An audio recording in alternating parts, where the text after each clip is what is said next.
All right, welcome back to just another solar podcast with Luke Beatty. That's me. No Carl Jensen. So I'll just jump on to industry legend Nigel Morris. G'day, Nige. G'day, mate. Good to be back. Nice Good week. break. Yeah, sure is. So Carl's not here. You're going to give the weather report? Oh, well, I've got to because he's not here. And it's actually nearly 100 kilometre an hour wind gusts where I am at the moment. So much so, in fact, it's brutal out there. There's trees and power lines down everywhere and power out in some parts of New South Wales. So we've got great guests today who can talk to that issue, I'm sure.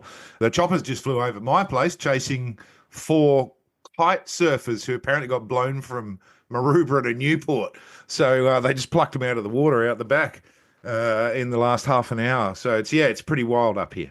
And we did get an update from Carl, who sends his apologies, who won't be here for this episode.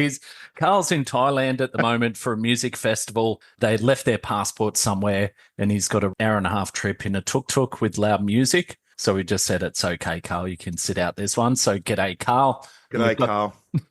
I bet he's having more fun than us right now. I bet he is. I bet he is.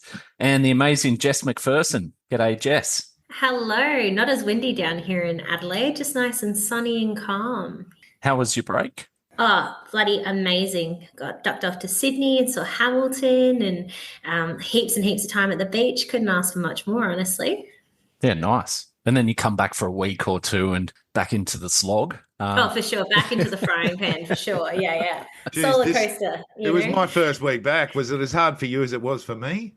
It was a tricky transition out of having a nice, relaxing life for a change. The first day the alarm goes off, I was actually in Bali the day before I started back at work, and our flight got delayed. So I got delayed, and I didn't get into bed until 2 a.m. on the Monday morning. And then the alarm went off at the usual 5 a.m. for the gym, and it was absolutely brutal. But I've recovered since then. It's good to be back.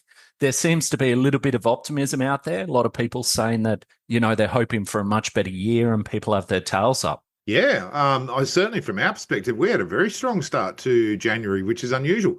January is usually pretty quiet for almost all businesses. But we had a really cracker start. So good indication of where the year might go. And it could be the year of the battery too. So it's going to be really interesting to get into this with our guests.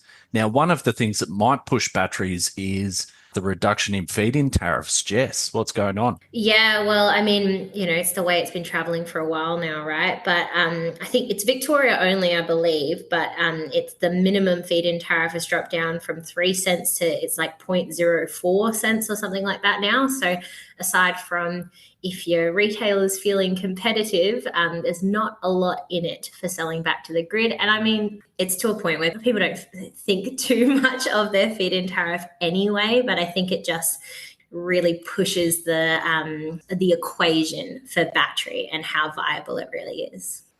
Or any load for that matter. And over Christmas, I met quite a few people talking about electric vehicles. And in fact, I made a bet with someone the other day that this year was going to be year of the EV as well, which is leading to more demand for solar, which is leading to more demand for batteries as well. So happy days. I mean, it's a battery on wheels, we can put it all in the same category. That's right. The fit is there's statistic after statistic coming out saying 70 to 80 to 90% of EV owners will have solar, and we know that a rapidly increasing proportion will have batteries as well, or some combination therein. So this is going to be really interesting to see with all the V2G excitement. Whether much will happen this year, I don't know, but the excitement is certainly there.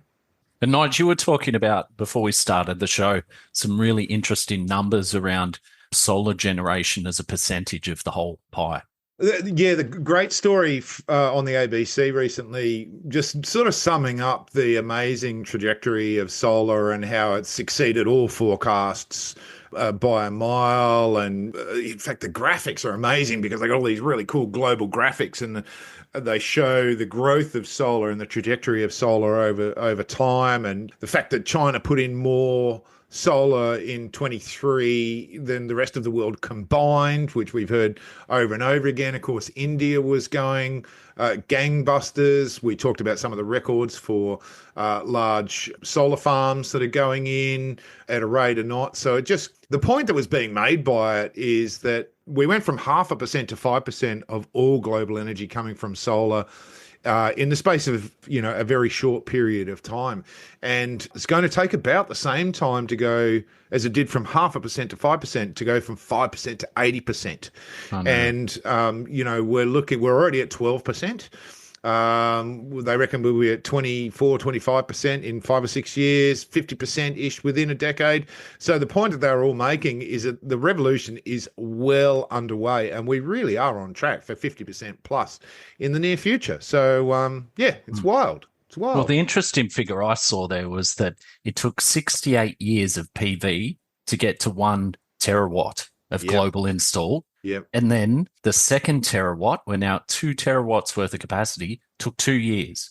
So the first terawatt, 68 years, the second one, 2 years. That's it. It's wild. And, it's just, and everyone's saying it's not slowing down. It's just going to keep going.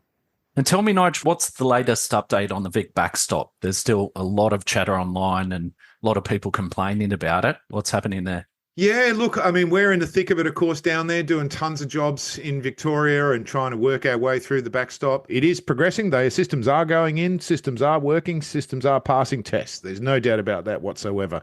But boy, it's still clunky and everyone is still learning. So, it's people are using new technologies. They're using new ways of controlling technologies. There's new tests coming from the DNSPs and it just adds to the workload. So, there's a lot of people who've been sort of really burning the wick at both ends over the last couple of months to try and bed all this in and just get it flowing smoothly. Of course, it's still got work to do, but we're definitely getting there. We wish that Victoria could have learned a few more lessons from SA. I'm not going to pretend that the process is perfect, but it's come a long way, and it does feel like we're watching you guys have to do what we already did, which breaks our heart. But is it easier in South Australia too? Because you have Sappin, you've got a state-owned grid operator, and you only have one lot of tests to pass. You've only got one office that's trying to tease out all of the issues. Whereas in somewhere like Victoria, you've got a number of DNSPs and many, many retailers as well. Yeah, definitely. But I guess I wish all 5 of Victoria's DNSPs had have caught up to where SA has gotten to and started there instead of, like, it seems like having to learn from the same mistakes again. It's not unique in that situation. New South Wales battery rebate is another great example of, like, you guys didn't have to screw this up the first time. We've already done it. We could have skipped this step. But here we are, and it's just a little sad. I just wish there was a little bit more cross communication, but I'm sure if it was that easy, it would just happen, right? And now we've got a listener question through Facebook, and I won't name the person, but they said, "Hey guys, been listening to your podcast for a while, so cheers for all informative info. Just had a solar retailer go under. They owe me and a bunch of others a lot of money. Do you guys have any information on what could be done?" I'm going to throw it to you, Nige. Jeepers. No, that's a great question. I'm going to start by saying talk to your industry peers, your suppliers, people you've got good relationships with, people who you've built trusting relationships with. Have a conversation with some of your peers in the industry. They might have some advice or tips from you. Sounds obvious, but if you haven't sought legal advice, seek legal advice. The challenge always is, business to business deals and agreements and transactions are always negotiable. They're negotiated, the consumer law doesn't apply, obviously. So it's really about understanding what rights you have and what agreements, if any, you've got in place. And if you've got agreements in place, you need legal help to enforce them. When a company's gone under, it gets really tricky because you've got to start looking for directors and whatnot, and you should be able to find out if the company's being liquidated. You can get on a registry or try and recover your money in various ways. Very tricky if they've gone under and there's nothing left by law. Which is typical, right? I've seen plenty of these creditors reports that have owing $1 million plus. They'll have $5,000 in the bank and very little assets as well. That's a really hard thing, and every business has to contend with, the risk of trade debtors going under on you. It's a really tricky territory. But what we may do is find someone who specializes in this in a future episode this year, and we'll try and get them in to answer it more extensively in some of the other Yeah, that's a great idea. commercial law stuff. How to protect yourself. Yeah, how to build some business systems Yep.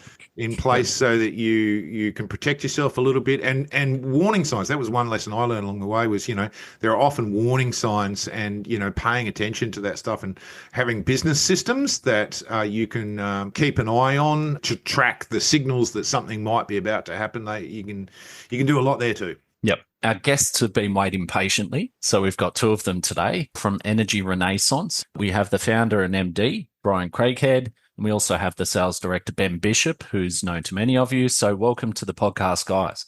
Thank you. Thanks very much. Lovely to be here. Just starting with you, Brian, do you want to give us a quick summary of who Energy Renaissance is? Sure. So in a nutshell, Energy Renaissance, we're an Australian battery manufacturer. We have a big facility up 20 minutes outside Newcastle, and we do everything here. We design, we build, we manufacture commercial industrial batteries today. That likely to stretch and change into other markets pretty soon. But yeah, we've been doing it. We formed 9 years ago, and the whole stick here is to use as much Australian components as possible. Most of our batteries are between 80 and 90% Australian components now, so we're getting there. How did you make the decision to do Australian manufacturing? Because you see, a typical approach to this sort of thing is that people would look for OEMs and then they would look to refine products and make it work for their particular market. But it seems to be a massive step to go to manufacturing. So how did you get to that decision? Maybe it's worth taking the backstory to this because this is very much a principle-led business. You're nuts to do this. If anybody's thinking of starting a big battery manufacturing business, I suggest you get your head seen to. I should have done that. So there's your episode title right there. Strong back. You might be surprised to hear I'm not originally from Australia. I'm from the Highlands of Scotland. Most people won't pick that up. And then I immigrated here about 25 years ago. I feel like I owe the country a big debt because it's a wonderful place. And my girls are ferociously Australian. And I have started a few businesses in my time, all in technology. So when the girls were growing up, I encouraged them that if you have a good idea, if you have an idea, do something about it.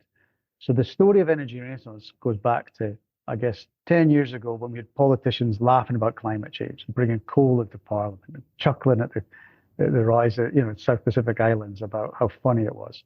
And I found myself like Grandpa Simpson, just shouting at the clouds and complaining for 6 months.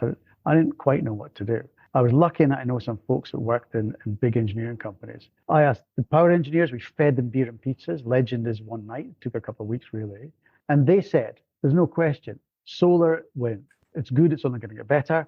That generating the energy, that's the answer in this part of the world. The issue we've got in this part of the world is it's expensive. It's costly, it's expensive, it's difficult, it's complex to use energy storage. And so you've got to ship them in, we've got no buying power. When they come in, they're not optimized for hot climates. They're fragile, there's all sorts of stuff. So they said, look, the dream would be this. If we could get really tough, safe batteries made here, running software from here, so we're not worried about it, that would be the dream. So 9 years ago, we knew what the brief was.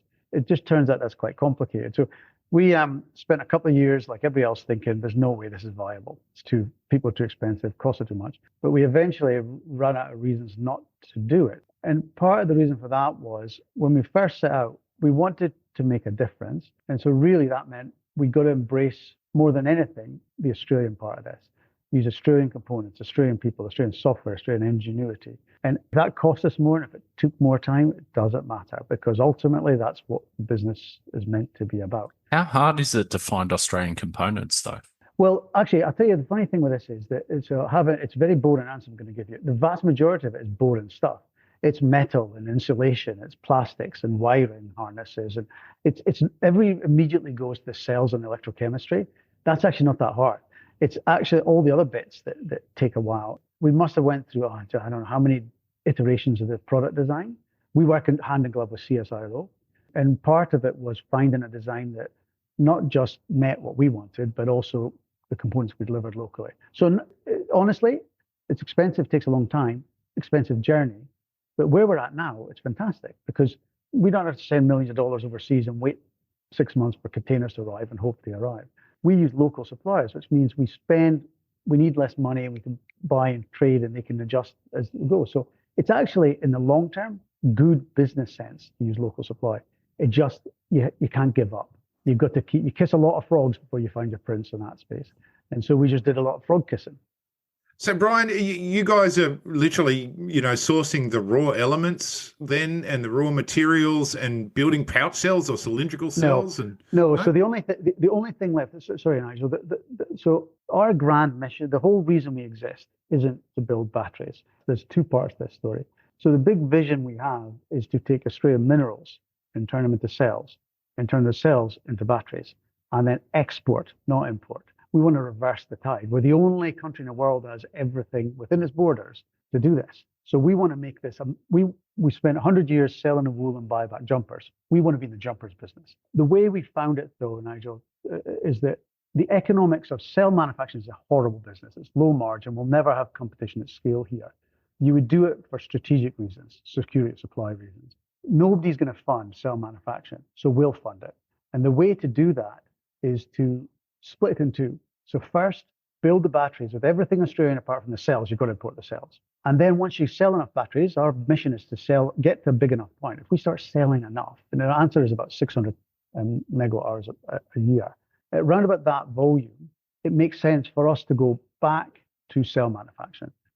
Every time we build a factory, it's a couple hundred people at full scale. That's not a big story.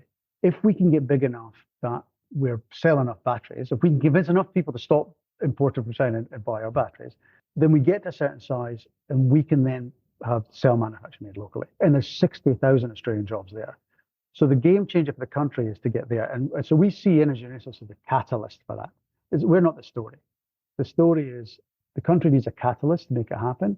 The government shouldn't hand out money for that. It's great if they'll do it, but we can do it. It's just something needs to. What about something like production tax credits, though? I know that Yes. that's been tabled as a solution because you can give out a grant and that money may or may not turn into something productive. Whereas if you put it on the tail end and it's production tax credits for stuff that's actually being produced, then that encourages those who are actually going to come up with a product. They really work. I mean, I think that's a good idea. I think there's an all of the above answer to this because that is a good idea. So if you look at the projects, basically the transition in Australia doesn't happen without batteries. It's many gigawatt hours, depends who you talk to, but it's many gigawatt hours of batteries. All of that money, in the absence of a change, almost all that money is going to flow overseas. That money would change the economy of Australia, even 20% of it stayed here. The other thing would be to level the playing field and to make sure that procurement, there's incentives for folks to do that. It could be tax incentives, it can be other incentives, there's other mechanics that they can kick in. They all make a difference. Nobody should pay more. Just because there should be an Australian price premium for battery. We're about the same price as the mainstream imports. I'd like to move into the solutions, but first, Ben Bishop, a lot of the industry knows you, mate. I remember you were at M-Phase back in the day and used to see you bouncing around, and then you went to SMA and you became National Sales Director, or correct me if I'm wrong, but you ended up in a senior position there, achieved a lot. And may I jump in? The single best dressed guest we've ever had on the show. Yes. No offense, Brian, but it was Ben who turned up in a Just Another Solar podcast bucket hat. We'll put a photo up online, but that was a good move, Ben. Thanks, Nigel. Yeah. So, Ben, please tell us about your journey. I mean, we don't need to go in depth about everything, but I would like to pick up from SMA and just get a brief on that and why you ended up at Energy Renaissance. Yeah, definitely. Yeah, well, it's been a long journey for me. So, taking a bit of a jump back, I've been playing in this space now for 22 plus years. And the reason I ended up in this space, I actually grew up on a farm, and my dad basically said either you can stay on the farm and work or go and get a real job. I'm not saying farming's not, it definitely is. But after being bullied to working on the farm for my entire childhood, I wanted to do something different. And we started looking at alternative businesses, and I lobbed in the battery space. My family bought into some battery businesses, and it just spiraled from there. We had a supplier, RFI, who got me onto solar, and it all just went from there in the early 2020s. And like you said, I worked at M-Phase, I've worked at LG, and most recently, before coming to Energy Renaissance, I was at SMA for just on 6 years, and built a big national partnership program there, and leveraged all my experience of being in the industry for so long. And SMA is a really interesting journey, and it's a really interesting business. I'm sure that people are aware of some of the struggles that they're going through at the moment. But they're one of those businesses that SMA Inverters was the very first thing that I sold in this space, and it was really the mantle of where I wanted to get. The only reason, like you mentioned, I had a bit of a sabbatical. That came about. I think I got a bit of motion sickness from this solar coaster, and I just needed a break. So I stepped off and took 9 months off, and then repunched my ticket and got back on the coaster again. And really what brought me to Energy Renaissance is, well, you've just heard Brian speak about his passion and what it's all about. And that's quite intoxicating. I really wanted to do something that was really helping Australia and was really homegrown, and is something that keeps what we do here and employs people here. There's plenty of people doing that from software space, from all different sorts of places. But I really wanted to get involved in what Energy Renaissance was doing. And once you get behind the curtain, it's a brilliant story, and not enough people know it. And so, as you said, when I was at Enphase, I was everywhere, and that's what I'm trying to do with Energy Renaissance. I'm trying to get to every event and talk to everybody and sing from the hymn sheet of Energy Renaissance about why keeping money here in Australia and investing in Australian manufacturing and Australian batteries is fundamentally important to move forward. I think you'd be hard-pressed to find an Australian business owner who wouldn't say that they want to support local, right? And you know, in the ways that we can, or we feel like we can, I think most do. What do you think is sort of stopping people? People just haven't quite caught on that, like, they may as well be supporting local for you guys, or what do you think it is? Well, I think, Jess, that you're right. Everyone we talk to, they definitely say, yep, want to support local, want to support Australia. But I think that it's the fear of the unknown, and they sort of fall back into the status quo of, all right, well, we know this imported product, we've been selling it, we know that there's a bunch of problems with it and whatever, but we'll just keep sticking with it. And that's really what my mission is, and Brian's mission, and the rest of the Energy Renaissance team. And we're not alone. There are other Australian manufacturers that are playing in a similar space that are trying to tell the same story. You had Simon on here last year as well, and he's a good advocate for Australian manufacturing as well. It's just getting people to understand that being made in Australia does not come with a premium in price. It comes with a premium of what it does for the country and for our industry, but not with price. And so it's just changing that status quo and shifting people's thinking and getting them to think, well, actually, we can buy something that's locally produced and locally delivered. And the beauty of it is you're not going overseas for your service as well. It's just up in Newcastle. So it's a phone call away on the same time zone. I've got 2 points to make on this. The first one is around the Bunnings effect. So you can go to Bunnings and you can buy a $6 shovel, which is imported from China, or you can buy a $110 shovel that's more robust. It's handmade in Australia. And sometimes that, if there is a massive price premium, that's going to sway a lot of people. The other thing I would say, it's similar to the financial markets. The financial markets aren't always logical. They're an emotional beast. And I'm going to use an example. I don't want to tread on toes, or I don't want to upset people, but an interesting one is SIG Energy, because they came to market as a startup, and some of their credibility was that they had, former Huawei management and whatever it was. They came to market, and you've seen a lot of people going towards that product, a lot of the drum beaters and these sort of people who are typically reluctant. They want to see a product out there for a while.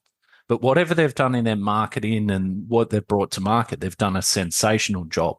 I take my hat off to them. I think you guys have an amazing story, the Australian-made story. Sometimes it's not necessarily price. It's hard to determine exactly where things went right, because, when you bring something to market, you throw a lot of things at the wall and you see what sticks. And I think that's an example of a company that's done incredibly well to bring a product to market. Yeah, so I'm curious of your thoughts on that sort of thing. Is there a comparison there or not?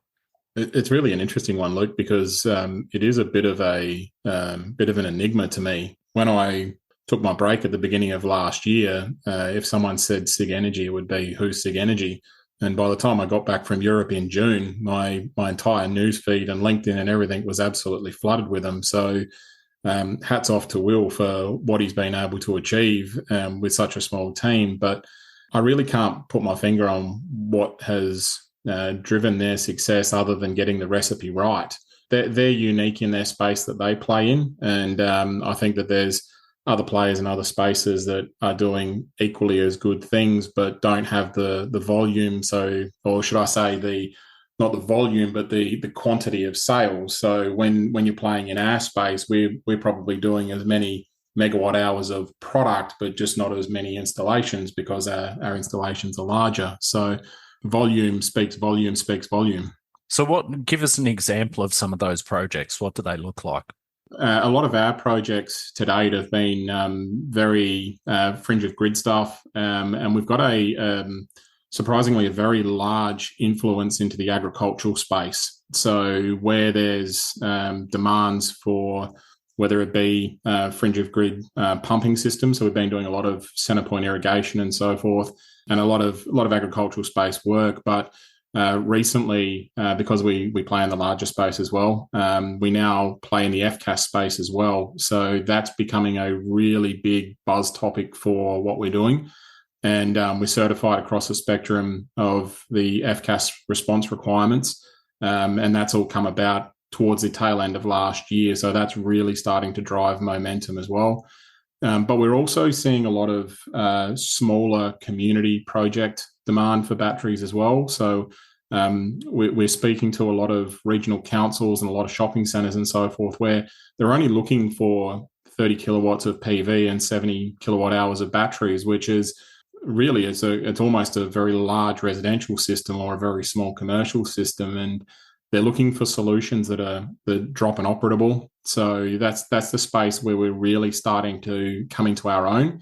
And it's interesting, you asked earlier what 2025 holds for the industry, and the PV industry at large has a lot of interesting stuff in 25, but we're already seeing only 3 weeks into the new year, the demand and momentum in community projects and smaller projects spiraling already. So what about the resi space? Do you have any aspirations to go into there?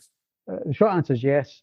The better answer is, I guess, watch this space. It's no secret. So we've spent years and a lot of money to get our commercial products right.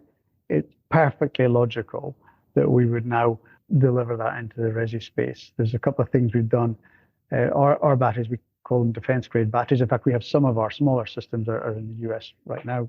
We're getting tested by defense guys there. So why not take that and deliver it into the resi space and have a nice cyber secure resi thing? That makes complete sense. So yeah, I think that I would watch this space, yeah.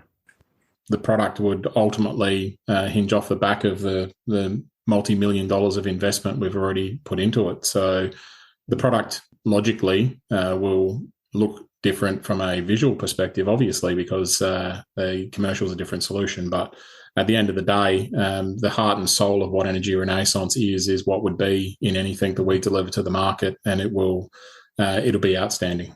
I'm intrigued. I don't know the battery manufacturing landscape particularly well, or what's been involved in it, like I do with PV, where I was involved. But as you've gone through this exercise, I'm intrigued to hear what the most challenging problem was to solve in scaling up a line here and a business here.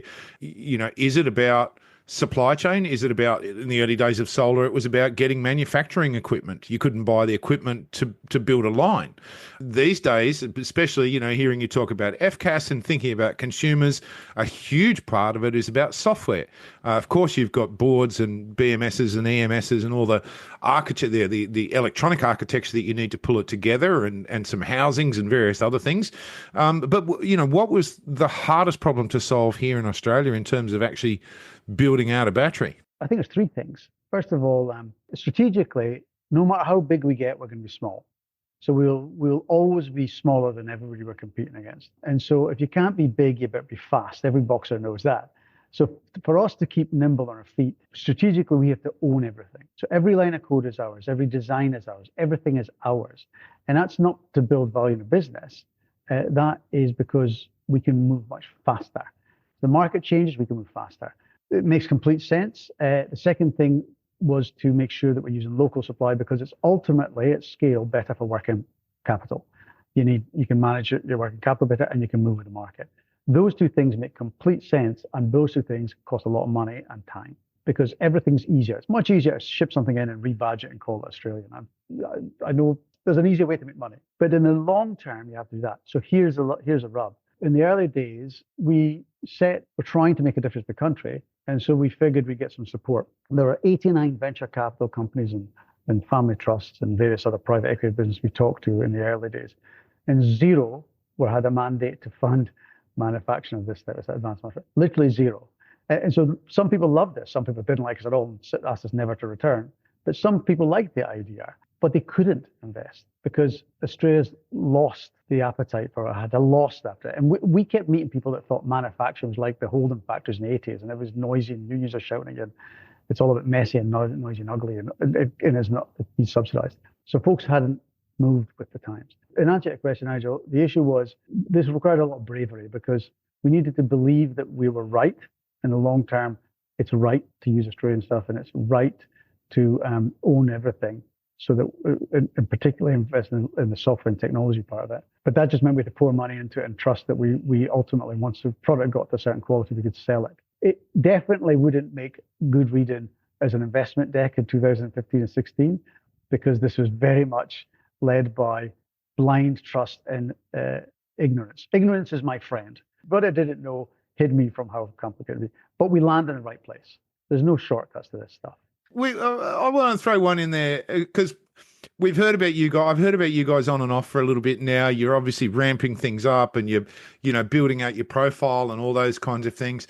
For someone who is getting to know a little bit about Energy Renaissance, where are you up to? Can you go and buy one now? Are they available? Is it what you would consider a fully developed, market-ready product, or are you sort of, in the early stages of releasing what you see as an ongoing range of products? We sold our first battery and installed it, I guess, 3.5 years ago. So we've been selling and installing for a long time now. And it's kind of interesting, because as Ben said, we're kind of either a lot about us or nothing about us. There seems to be very little gray area. So no, we've been in the business. We are manufacturing, have been for a long time. The product is good. We went through a lot of generations. The difference between first generation and what it is today, this is a good product now. It's not about where we're at, it's about where we're going to. We've been selling commercial batteries for a while, where they're now basically price parity. For us now, it's largely an emotional thing. It's making people feel comfortable. It's okay to buy Australian. You're doing the right thing. Don't worry. If you were to speak to the typical solar company, solar installer at the moment, where would you say the biggest opportunities are in the coming year? The bigger opportunities is really around the cybersecurity piece. We've touched on and off on that, but one of the big things that is becoming more conversational, whether that's through government or through tender requests and so forth, is the security of the data and how the system is controlled and under what circumstances. So that's a really key part of the equation, and there's potentially some governmental change coming in the near future around the way in which data is collected, communicated with, and so forth. So that'd impact inverters, batteries, all of the above. Any single point of control as well, Nige, in your territory? Is that what you're saying, Ben? Yeah, 100%. So, and that's what we're heading towards. We're already seeing tenders now where if it's anything to do with government or large-scale private entity, we've got a few that we're working on with mines at the moment where it simply has to be absolute secure data, needs to be held on Australian servers and everything else. And because we are Australian manufactured, PCBs are Australian, and all of our control and software is all written here in Australia, that protection piece and the absence of sovereign risk is huge. And that's where we're really seeing a lot of demand in our product in more so those high demand spaces like your governments and like your large scale industry where downtime is not an option. One of the big things is we're here.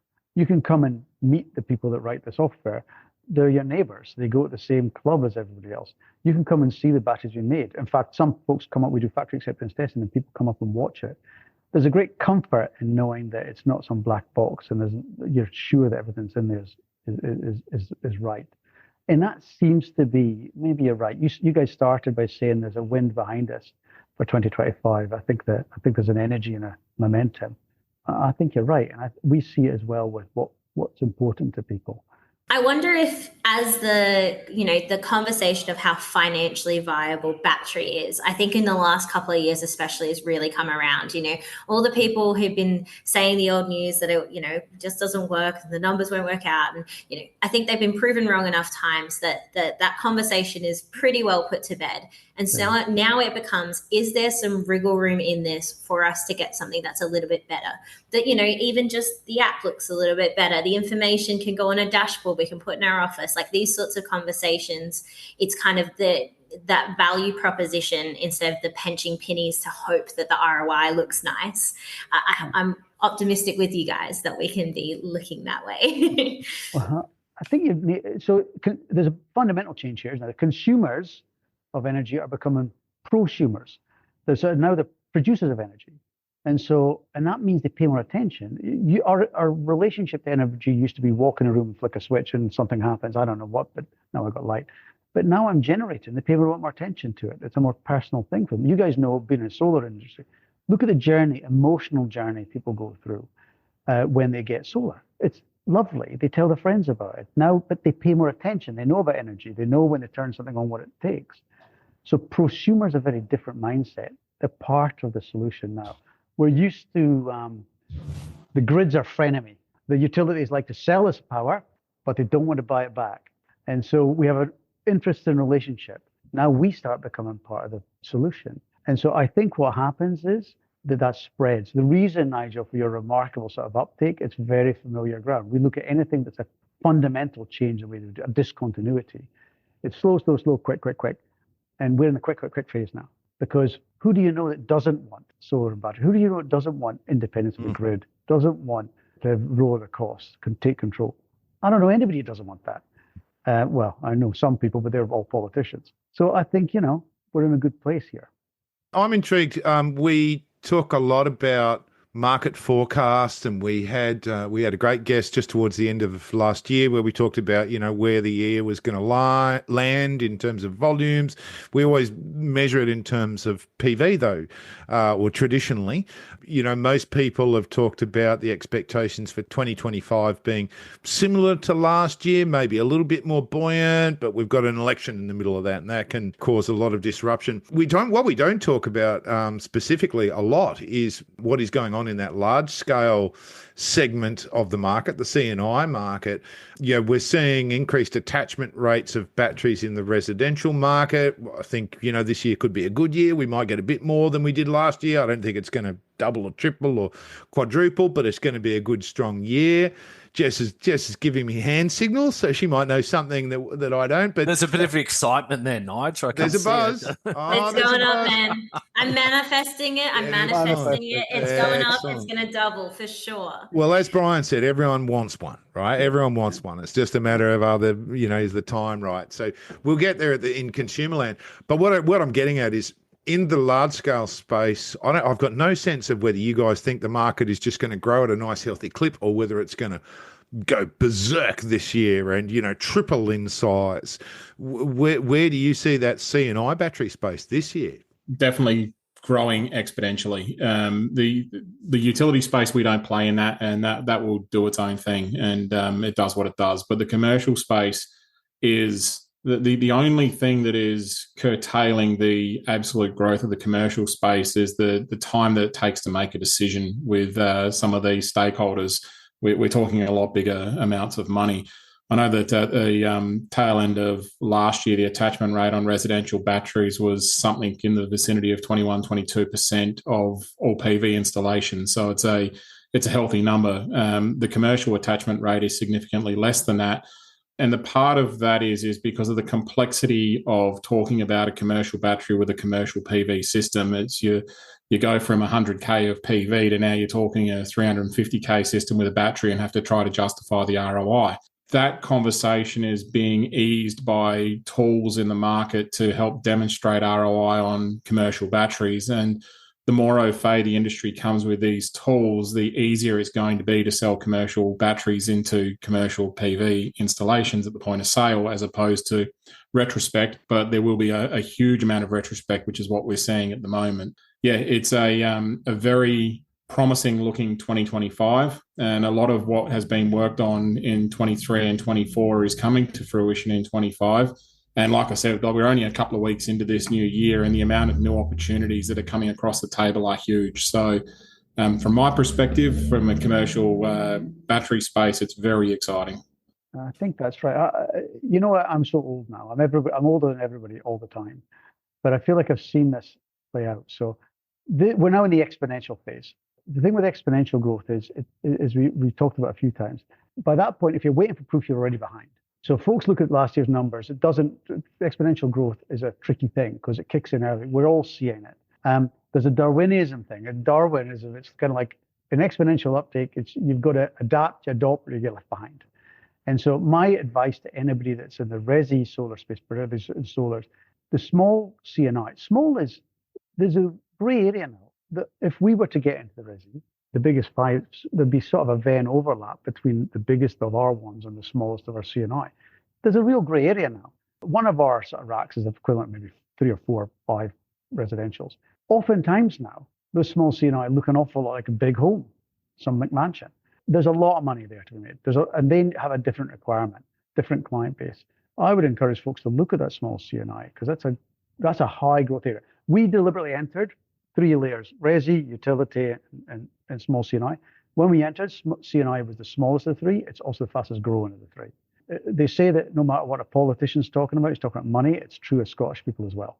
Follow the money. It's in the CNI space. That's where the growth's going to come. That's where the biggest growth's going to come. Resi, I love. Big spike coming.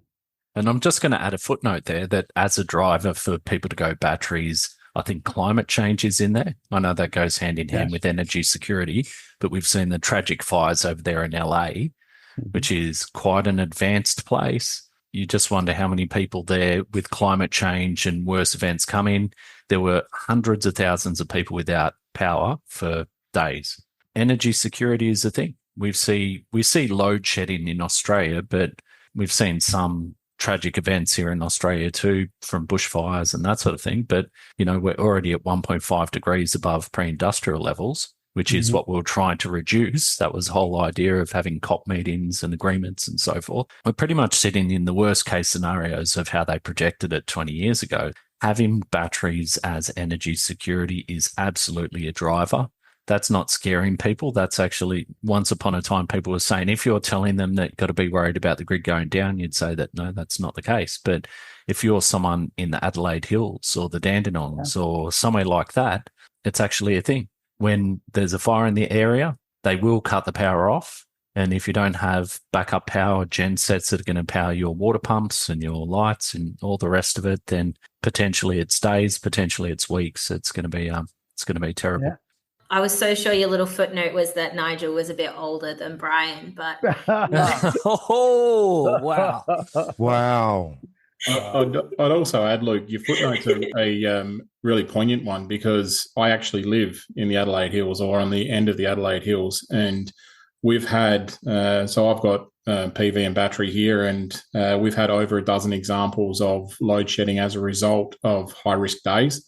And the best example of the emotive part of having batteries was New Year's Eve 2 years ago. It was about 42 degrees and they shut off all the power. And my neighbour that's about 1 kilometre away from me, because he lived on a property, he had no power, but I still had all my party going and the lights in the pool and everything still going. So that's one part of it.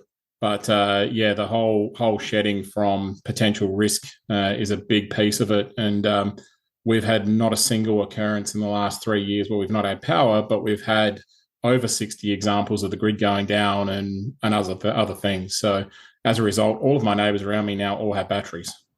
Yeah. And I don't know what part of the hills you're in, Ben, but it was over a year ago now, but a lot of the Adelaide Hills were out for 8 days. So, we're not just talking a day or two. And one of my co-workers who is in that part of the hills, he had power throughout the entire time because of his solar battery system. He's got extension cords going out to his neighbors and things. But, it really, aside from it being a bit of a keeping up with the Joneses, it really does have a huge impact, especially for people where their livelihood or their health is at danger to be in a blackout. And, the more solar uptake there is, the grid gets too much voltage. It is a big problem. And spoiler alert, the natural disasters are going to get worse. Before we wrap it up, we'll all get a chance to have our last little say. Ben, I wanted to come back. We often ask a question around how busy people find balance or how they manage themselves in busy lifestyles and mental health and that sort of thing. Once again, we're not experts in it, but it's a common topic that we discuss. You took a bit of a sabbatical there, and you were talking about the solar coaster and the impact of that. So you must have had some takeaways and some learnings during that period you were away. Are there any you'd like to share with us? Yeah, well, you're right. I took a break for about 9 months, and that was a catalyst of the solar coaster. I'd spent at least 14 years very intensively in the industry. Pre-COVID, I was flying 100 times a year plus. I was spending 120 nights a year in a hotel room, attending every single trade show you can possibly imagine. One of my Achilles heels was that I am obliged to respond to every request for support and questions. And I spent a huge amount of time on all of the social media pages responding to questions about product and so forth. And I disconnected from that a few years ago, and I limit the amount of time that I spend on that now. And that was a really big takeaway, is that an answer can wait. I think the biggest thing for me is finding something that you enjoy and taking some you time. And that's what I wasn't doing in the past. Now I find a lot of pleasure in turning my phone off and going fishing. Or it was interesting listening to your podcast with Luke Spicer. One of my favorite things is mowing my lawn. It's just doing little things like that. You need to disconnect and find that time, because it is a demanding industry because of the pace at which we grow. And the speed at which people want responses. Like, people are on site doing a commissioning and they need a response immediately, and that can be quite taxing. So you need to make sure that you're surrounded by people that support you equally within your business and within your industry, so that you don't need to be the only person that they go to for responses. So mental health is a really, really big thing, and most people don't talk about it, but you really do need to find some you time and disconnect. And from there, we could end on that, drop the mic, see you everyone, but we'll have a quick whip around so we can get last thoughts or comments, and we'll start with you, Jess. Well, I think Ben and I need to get a beer, but seeing as we're in the same part of the world, but I'm just super energized. But I always feel energized when we do these talks, just in the sense that, I think it can get a little dreary, and it's just so nice to highlight that there's so much good stuff happening, and, we just need to hold our hands out to the people who are doing that good work and just let it go forwards like it should. I'm very excited. Mr. Morris. Yeah, two things to round off for me. Number one, first week back after a terrific break. I must say the first couple of days were tough, and I was going, wow, what do I do again? And it sort of talks to Ben's point where, I really switch off over Christmas. I really deliberately switch off, and I just stop thinking about it and give myself that mental headspace. And it took 3 days, and I went, I think my mojo's back. It was hard. But I'm back, and I'm excited again now by all the stuff that's going on in the industry. And, fun fact of the week, which kind of got me thinking about where the whole thing is up to. I discovered by chance that Rolls-Royce make an electric car called the Spectre. Cost you about $1 million or so. They've sold 19 of them in Australia. So, what intrigues me is, who are those 19 owners? Who are the 19? I suspect by the press recently it's not Gina. I'm guessing there's no solar industry people. That would be the ultimate flex. I don't know. There's you look around the industry, there's some aircraft, there's planes, there's helicopters, there's lots of sports cars on social. So maybe we're putting the challenge out there. Which of the solar people is going to be the first one in a roller? I want to see it on cutters. I really want to see, you got it.